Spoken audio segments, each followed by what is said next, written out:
परमेश्वर के नाम को महिमा मिले। सबको जय मसीह की। दिए गए समय के लिए मैं प्रभु को धन्यवाद देता हूं। परमेश्वर महान है, अनुग्रहकारी है, दयालु है। अभी तक उसने हम सबको संभाला, उसके लिए प्रभु को धन्यवाद।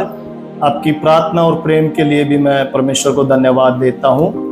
और आज हम परमेश्वर के वचन से सीखेंगे। और आप सबको पता है, आज मसीह लोग, प्रभु पर विश्वास करने वाले लोग जो है गुड फ्राइडे मना रहे हैं। मसीह पर विश्वास करने वाले विश्वासी लोगों का ऐसा मानना है कि आज के दिन प्रभु यीशु मसीह क्रूस पर है जो चढ़ाया गया था। और क्रूस पर चढ़ाते वक्त प्रभु यीशु मसीह ने कुछ वाणियां, कुछ बातें जो क्रूस पर कही थी, जिन्हें हम अक्सर बाइबल में प्रभु यीशु मसीह की 7 वाणियों के बारे में है जो देखते हैं। उन्हीं 7 वाणियों के बारे में आज हम परमेश्वर का वचन सीखेंगे। और साथ साथ ये 7 वाणियां जो हमें नए नियम में, जब प्रभु यीशु मसीह क्रूस पर चढ़ाया गया, नए नियम में पढ़ने के लिए मिलती है, उसके साथ साथ यही 7 वाणियां हमें पुराने नियम में भी देखने के लिए मिलती है। तो हम पुराने नियम से भी देखेंगे कि पुराने नियम में कही गई वो वाणियां, वो भविष्यवाणियां नए नियम में आकर पूरी होती है। क्योंकि पुराना नियम नए नियम की परछाई है। जो कुछ भविष्यवाणी पुराने नियम में कही गई, वो भविष्यवाणी, वो बात जो है नए नियम में आकर पूरी हुई है। इसलिए प्रभु यीशु मसीह की आज हम 7 वाणियों के बारे में सुनने के लिए जा रहे हैं। क्योंकि गुड फ्राइडे के दिन, आज के दिन प्रभु यीशु मसीह हमारे लिए इस जगत में आया। आज से 2024 साल पहले हमारे पापों को उसने अपने ऊपर लिया, हमारे लिए मारा गया, गाड़ा गया, और तीसरे दिन मृतकों में से जी उठा। और वो जीवित परमेश्वर है और उसकी आराधना हम लोग जो है करते हैं। तो प्रभु यीशु मसीह की 7 वाणियों में पहली वाणी के बारे में हम देखेंगे। उसके लिए हम परमेश्वर का वचन निकालेंगे, लूका की किताब 23 अध्याय और 34 आयत। एक बार फिर मैं बताना चाहूंगा, लूका की किताब 23 अध्याय और 34 आयत। तब यीशु ने कहा, हे पिता, इन्हें क्षमा कर। यहाँ पर हम पहली वाणी के बारे में देखते हैं कि हे पिता, इन्हें क्षमा कर। हम सब जानते हैं प्रभु यीशु मसीह, जब प्रभु यीशु मसीह को जिन लोगों ने क्रूस पर चढ़ाया, प्रभु यीशु मसीह क्रूस पर चढ़े हुए पहली वाणी ये बोलता है, उन लोगों के लिए परमेश्वर से प्रार्थना करता है कि हे पिता, तू इन्हें क्षमा कर। वो प्रेमी परमेश्वर, इतना दुख लोगों ने उसको दिया, इतनी ताड़ना उसके ऊपर पड़ी, और उसके बावजूद वो पिता से विनती करता है उन लोगों के लिए कि हे पिता, तो इन्हें क्षमा कर। तो पहली वाणी हम यहाँ पर लूका की किताब में देखते हैं। जब प्रभु यीशु मसीह क्रूस पर चढ़ाया गया तो उसने पिता से विनती की कि हे पिता, तो इन्हें क्षमा कर। अब यही बात हम पुराने नियम में देखेंगे। हम लोग परमेश्वर का वचन निकालेंगे, यशायाह की पुस्तक उसका 53 अध्याय, यशायाह नबी की पुस्तक उसका 53 अध्याय और 12 आयत क्या कहती है। यशायाह 53 की 12 में हम पढ़ेंगे एक बार। इस कारण मैं उसे महान लोगों के संग भाग दूंगा और वह सामर्थियों के संग लूट बांट लेगा, क्योंकि उसने अपना प्राण मृत्यु के लिए उड़ेल दिया। वह अपराधियों के संग गिना गया, तो भी उसने बहुतों के पाप का बोझ उठा लिया और अपराधियों के लिए विनती करता है। यहाँ पर यशायाह नबी की पुस्तक में वो कहता है कि अपराधियों के लिए वो विनती है जो करता है। पुराने नए नियम में हमने पढ़ी कि हे पिता, तू इन्हें क्षमा कर। और यशायाह नबी की पुस्तक उसका 53 अध्याय और 12 आयत में यहाँ पर कहता है कि वो अपराधियों के संग जो है गिना गया। क्योंकि हम जानते हैं मेरे प्रियो, जब प्रभु यीशु मसीह क्रूस पर चढ़ाया गया तो उसके दाएं और बाएं 2-2 डाकुओं को जो है लटकाया गया था। वो ये दिखाना चाहते थे कि ये भी अपराधी है, और जैसा वचन में हमने पढ़ा कि वो अपराधियों के संग गिना गया। लेकिन उन्होंने उन अपराधियों के लिए जिन्होंने उसको क्रूस पर चढ़ाया था, उन व्यक्तियों के लिए वो पिता से विनती करता है कि हे पिता, तू इन्हें क्षमा कर। पहली वाणी इन्हें क्षमा कर, जो हमें नए नियम में भी देखने के लिए मिलती है और पुराने नियम में भी हमें देखने के लिए मेरे प्रियो मिलती है। अब हम दूसरी वाणी के बारे में है जो परमेश्वर का वचन देखेंगे। पहली वाणी हे पिता, इन्हें क्षमा कर। दूसरी वाणी हम देखेंगे लूका की किताब उसका 23 अध्याय और 43 आयत क्या कहती है। लुका 23 की 43 में परमेश्वर का वचन क्या कहता है वो हम पढ़ेंगे।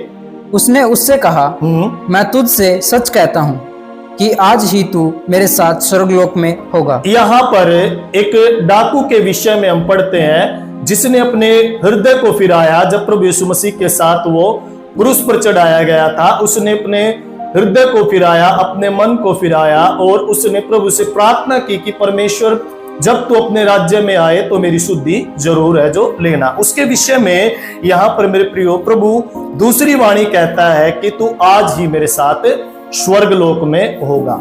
यहाँ पर यीशु मसीह कहता है कि तू आज ही मेरे साथ स्वर्गलोक में होगा। उस डाकू के विषय में, उस अपराधी के विषय में यीशु मसीह कहता है कि तू आज ही मेरे साथ स्वर्गलोक में है जो होगा। तो प्रभु की दूसरी वाणी हम यहाँ पर पढ़ते हैं कि तू आज ही मेरे साथ स्वर्गलोक में होगा। अब हम यही वाणी पुराने नियम में देखेंगे। यशायाह की पुस्तक में हम जो है ये वाणी देखेंगे, उसका 53 अध्याय, यशायाह की पुस्तक उसका 53 अध्याय और 11 आयत हम एक बार पढ़ेंगे। वह अपने प्राणों का दुख उठाकर उसे देखेगा और तृप्त होगा।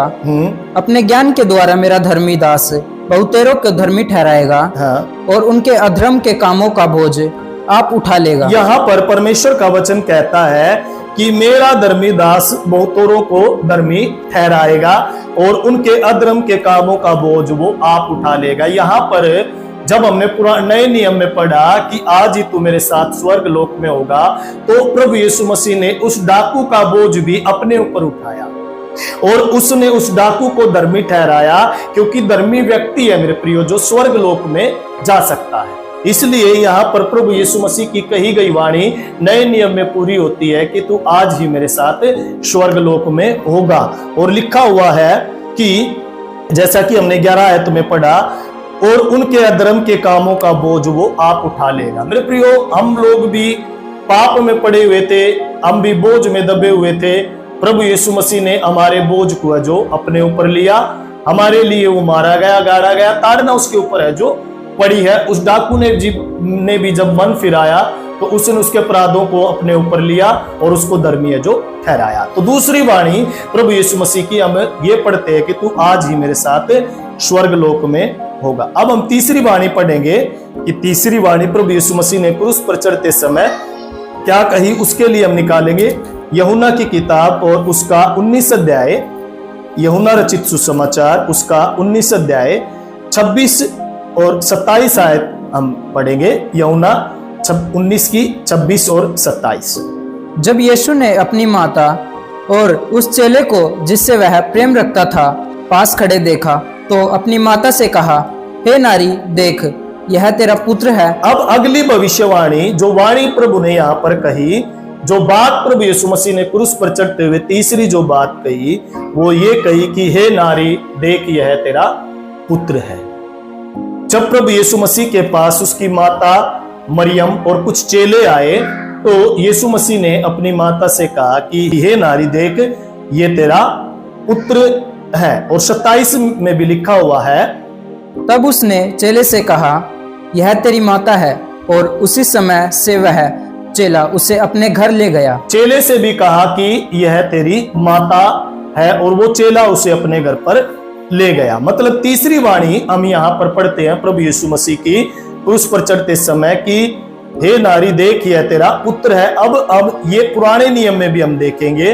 निर्गमन की पुस्तक हम निकाले 20 अध्याय और 12 आयत। निर्गमन 20 की 12 में परमेश्वर का वचन क्या कहता है, तू अपने पिता और अपनी माता का आदर करना, जिससे जो देश तेरा परमेश्वर यहोवा तुझे देता है उसमें तू बहुत दिन तक रहने पाए। यहाँ पर निर्गमन 20 की और 12 में हमने पढ़ा है कि तू अपने माता और अपने पिता का तू आदर है जो करना है। और वहां पर प्रभु यीशु मसीह की तीसरी वाणी में हम पढ़ते हैं कि हे नारी देख, यह तेरा पुत्र है। और उससे भी चेले से भी कहा कि ये तेरी माता है, और वो उसे जो है अपने घर पर लेकर चला गया। आज मैं कहना चाहूंगा कि परमेश्वर के वचन में माता पिता के आदर के विषय में जो है लिखा हुआ है, इसलिए प्रभु यीशु मसीह भी आज्ञाकारी रहा और हमें भी अपने माता पिता के प्रति आज्ञाकारी है जो रहना चाहिए, उनका आदर हमें करना चाहिए। अभी अगली वाणी के बारे में हम, चौथी वाणी के बारे में हम पढ़ेंगे।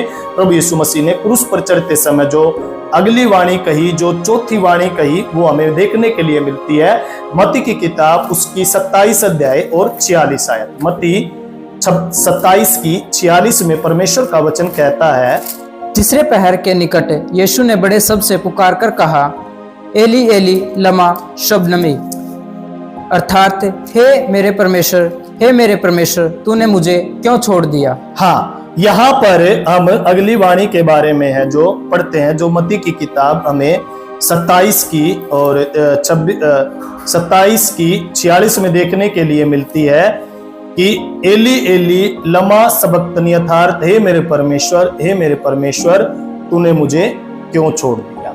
अगली वाणी हमें यहाँ पर ये देखने के लिए मिलती है कि एक पल प्रभु यीशु मसीह को ऐसा लगा कि पिता ने मुझे जो है छोड़ दिया है, और वो पिता से कहता है क्रूस पर चढ़ा हुआ कि हे मेरे परमेश्वर तूने मुझे क्यों छोड़ दिया। और उसके प्रांत यही बात हमें पुराने नियम में भी देखने के लिए मिलती है। भजन संहिता 22 की 11:1 में लिखा हुआ है। भजन संहिता 22 की 1 हमें बताती है इस परमेश्वर के वचन के विषय में, वाणी के विषय में, हे मेरे परमेश्वर तूने मुझे क्यों छोड़ दिया।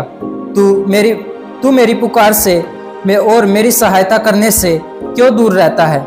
मेरा उद्धार कहाँ है। यहाँ पर जो वाणी हमने नए नियम में पढ़ी, वही वाणी, वो भविष्यवाणी यहाँ पर भजन संहिता 22 में हमें देखने के लिए मिलती है। लिखा हुआ है 22 की 1 में कि हे मेरे परमेश्वर तूने मुझे क्यों छोड़ दिया।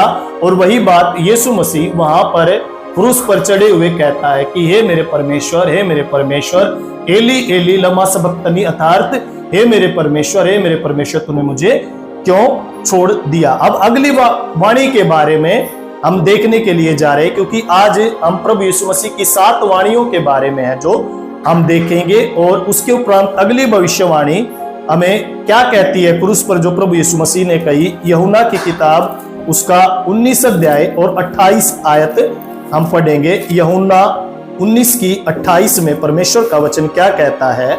इसके बाद यीशु ने यह जानकर कि अब सब कुछ पूरा हो चुका है, इसलिए कि पवित्र शास्त्र में जो कहा गया वह पूरा हो, कहा मैं प्यासा हूं। यहाँ पर लिखा हुआ है कि मैं प्यासा हूं।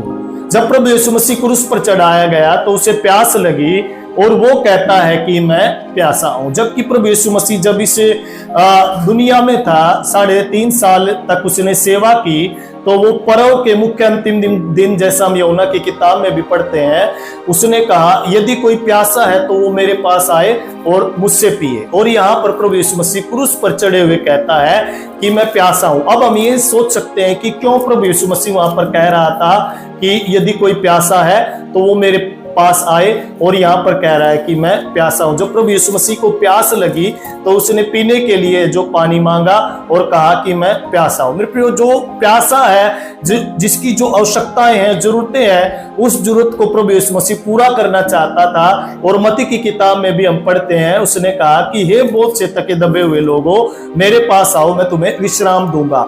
मतलब एक ऐसे व्यक्तियों को प्रभु यीशु मसीह अपने पास बुलाना चाहता था जो प्यासे हैं, जिनकी आवश्यकताएं, जो जरूरत है, जो जरूरतमंद है, जो जिन्हें चंगाई की आवश्यकता है, उनको परमेश्वर पिता प्रभु यीशु मसीह अपने पास बुलाता है और कहता है कि वो मुझसे आकर पिए। अगली वाणी हम यहाँ पर देखते हैं कि मैं प्यासा हूं। और अब यही वाणी जो है हम पुराने नियम में भी पढ़ेंगे। भजन संहिता 69 अध्याय और 21 आयत। भजन की किताब 69 अध्याय 69 और उसकी 21 आयत हम पढ़ेंगे। लोगों ने मेरे खाने के लिए इंद्रासन दिया और मेरी प्यास बुझाने के लिए मुझे सिरका पिलाया। यहाँ पर देखते हैं, नए नियम में भी हम देखते हैं, जब प्रभु को प्यास लगी और उसने पानी मांगा और उसने कहा मैं प्यासा हूं, तो लोगों ने उसे पीने के लिए सिरका दिया। स्पंज में भिगोकर वो पित्त मिला हुआ सिरका, वो कड़वी एक पदार्थ जो पीने लायक नहीं थी, उसको भिगोकर प्रभु यीशु मसीह के मुंह पर लगाया। और भजन संहिता में हम यहाँ पर पढ़ते हैं कि उन्होंने मुझे पित्त मिला हुआ पानी है जो पिलाया है, सिरका मुझे पिलाया है। मेरे प्रियो, उसने हमें जीवन का जल दिया, लेकिन बदले में हमने क्या दिया? उसको सिरका दिया। वो हमारी प्यास मिटाने के लिए, हमारी जरूरत पूरी करने के लिए इस जगत में आया। हमारे पापों को उसने ऊपर लिया और हमने उसके बदले में उसको क्या दिया? सिरका दिया। प्रभु यीशु मसीह, सिरका जो एक पीने लायक एक वस्तु नहीं होती, बिल्कुल कड़वी होती है, वो पानी प्रभु यीशु मसीह को पीने के लिए जो दिया। प्रभु यीशु मसीह से वाणी में यही कहता है कि मैं प्यासा हूं। अगली वाणी हम पढ़ेंगे कि प्रभु यीशु मसीह ने क्या कही। यूहन्ना की किताब 19 अध्याय और 30 आयत। यूहन्ना की किताब 19 अध्याय और 30 आयत में प्रभु का वचन क्या कहता है? जब यीशु ने वह सिरका लिया, जब यीशु ने वह सिरका लिया तो कहा पूरा हुआ, पूरा हुआ, और सिर झुकाकर प्राण त्याग दिया। यहां पर लिखा हुआ कि सब कुछ पूरा हुआ। प्रभु यीशु मसीह इस जगत में परमेश्वर पिता की इच्छा को पूरा करने के लिए आया और वो कहता है कि सब कुछ पूरा हुआ, और सिर झुकाकर उसने अपने प्राण है जो त्याग दिया। प्रभु यीशु मसीह की हम लोग इस वाणी में पढ़ते हैं कि सब कुछ पूरा हुआ, और यही बात हमें पुराने नियम में भी देखने के लिए मिलती है। भजन संहिता 22 की 31। भजन की किताब 22 अध्याय और 31 में क्या कहता है परमेश्वर का वचन? वे आएंगे और उसके अधर्म के कामों को एक वंश पर जो उत्पन्न होगा यह कहकर प्रकट करेंगे कि उसने ऐसे ऐसे अद्भुत काम किए। हाँ, यहाँ पर लिखा हुआ है कि जब वे आएंगे और उसके धर्म के कामों को एक वंश पर जो उत्पन्न होगा यह कहकर प्रकट करेंगे कि उसने ऐसे ऐसे अद्भुत काम हैं जो किए। प्रभु यीशु मसीह ने बड़े बड़े और अद्भुत काम हमारे लिए जो है किए, और उसने वो सारा काम पूरा करके क्रूस पर चढ़कर, और वो कहता है कि सब कुछ पूरा हुआ, और उसने अपना प्राण है जो त्याग दिया।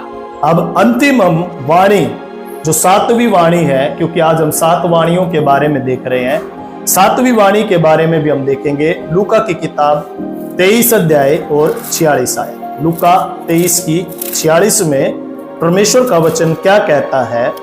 और यीशु ने बड़े शब्द से पुकार कर कहा, हाँ जी, हे पिता, मैं अपनी आत्मा तेरे हाथों में सौंपता हूँ। मैं अपनी आत्मा तेरे हाथों में सौंपता हूँ। अंतिम वाणी प्रभु यीशु मसीह ने ये कही कि हे पिता, मैं अपनी आत्मा तेरे हाथों में सौंपता हूँ। क्रूस पर चढ़े हुए अंतिम वाणी प्रभु यीशु मसीह ये कहता है कि हे पिता, मैं अपनी आत्मा तेरे हाथों में सौंपता हूँ। और उसके उपरांत हम पुराने नियम में भी देखेंगे। भजन की किताब 31 अध्याय और 5 आयत में वचन क्या कहता है?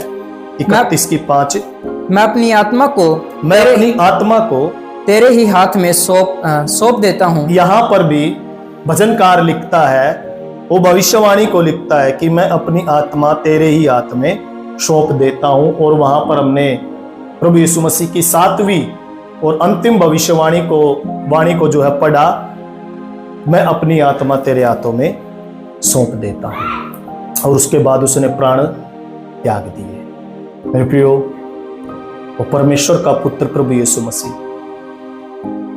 आप लोगों के लिए, हमारे लिए, पूरे जगत के लिए, जैसा परमेश्वर का वचन कहता है कि परमेश्वर ने जगत से ऐसा प्रेम किया, अपने इकलौते पुत्र को दे दिया, ताकि जो कोई उस पर विश्वास करे वो नाश ना हो परंतु अनंत जीवन पाए। जो ताड़ना हमारे ऊपर पड़नी थी, जो दुख हमें भोगना था, जो पाप के कारण मृत्यु हमारे जीवन में आनी थी, उसने सब कुछ वो दूर कर दिया।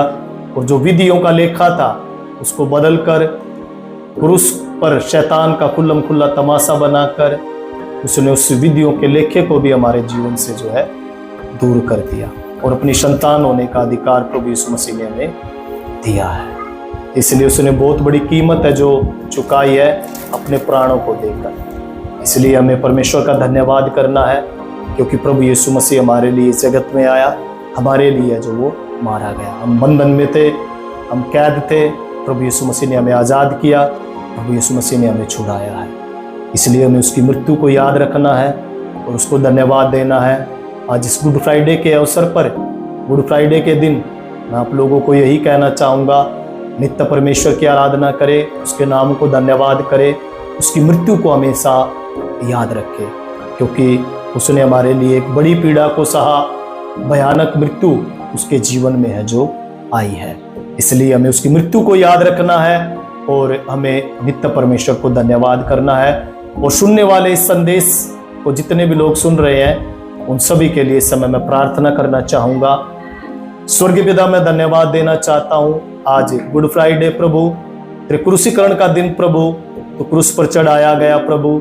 आज हमने प्रभु जी उन 7 बातों के बारे में सीखा प्रभु पिता, जो आपने क्रूस पर चढ़ते समय कही। हम धन्यवाद देते हैं परमेश्वर, सबके जीवन में तू आशीष दे प्रभु। सबको तेरी मृत्यु को प्रभु जी और तेरी सच्चाई को प्रभु जानने पाए कि क्यों तू क्रूस पर चढ़ाया गया प्रभु। तो दूसरों को बचाने के लिए प्रभु, दूसरे की पीड़ा को दूर करने के लिए, दूसरे को अनंत जीवन देने के लिए प्रभु तो क्रूस पर प्रभु जी चढ़ाया गया परमेश्वर। धन्यवाद देते हैं प्रभु, आपने परमेश्वर पिता क्रूस पर चढ़कर प्रभु जी, हालेलुया हालेलुया प्रभु जी, आमेन हालेलुया, हमें प्रभु हालेलुया एक नया जीवन दिया पिता, और तेरे लहू के द्वारा हमें शिफा मिली प्रभु, उसके लिए प्रभु धन्यवाद। धन्यवाद देते हैं अभी तक जितने लोगों ने तुझे नहीं जाना प्रभु, इस संदेश के माध्यम से प्रभु वो तुझे जानने पाए, मृत्यु को प्रभु वो पहचानने पाए प्रभु। हम धन्यवाद देते हैं प्रभु, सारी महिमा तुझे देते हुए प्रभु यीशु मसीह के नाम में हम इस प्रार्थना को मानते, सुन और ग्रहण कर पिता, आमीन आमीन। सो परमेश्वर का धन्यवाद हो, आज के दिन परमेश्वर का धन्यवाद हो। लोग आज इस दिन को अलग अलग तरीके से मनाते हैं, प्रभु की मृत्यु को याद कर कर वो रोते हैं, छाती को पीटते हैं, लेकिन हमें धन्यवाद करना है परमेश्वर का। प्रभु यीशु मसीह ने हमारे पापों को क्षमा किया, हमें एक नया जीवन दिया और अपनी संतान होने का अधिकार हमें दिया। सो परमेश्वर वचन के द्वारा आप सबको आशीष दे। यदि आप लोग प्रार्थना कराना चाहते हैं तो स्क्रीन के ऊपर एक नंबर दिया गया है, आप उस पर संपर्क करें, हम आपके लिए प्रार्थना करेंगे। God bless you. जय मसीह।